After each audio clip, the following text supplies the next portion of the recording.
Fid-diskors tiegħu it-tlieta, il-Prim Ministru Robert Abela wera kif il-Kap Nazzjonalista Elix Borg issa qed jikkopja anke lil Jason Azzopardi u Arnold Cassola meta ipprova jimplika lil Ministri tal-Gvern ingħataw xi żieda moħbija. Dr. Abela fil-fatt fakkar kif fl-2019 Cassola kien ressaq l-istess ilment quddiem il-Kummissarju tal-Istandards, iżda dan kien ikkonkluda li din kienet biss invenzjoni totali.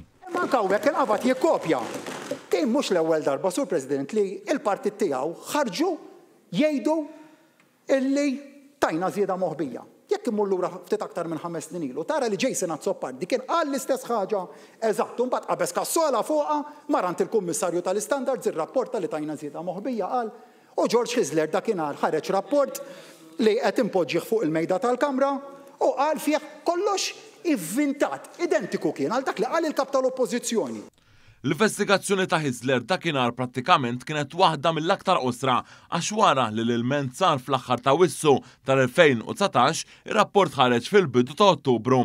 Il-Kummissarju kien fakkar kif fl-2008 Lorenz Gonzi kien żied is-salarju tal-Ministri u s-Segretarju Parlamentari b'20,000 euro. Imbagħad wera kif l-allegazzjoni ta' Jason Azzopardi li l-Gvern preżenti olla s-salarji tal-Kabinett kienet assolutament bla bażi waqt li fakkar li s-salarji tal-Eżekuttiv u tal-Ġudikatura huma determinati mill-ftehim kollettiv taċ-ċivil. Min barra li ġie konfermat li meta Elix Borg għall-iżieda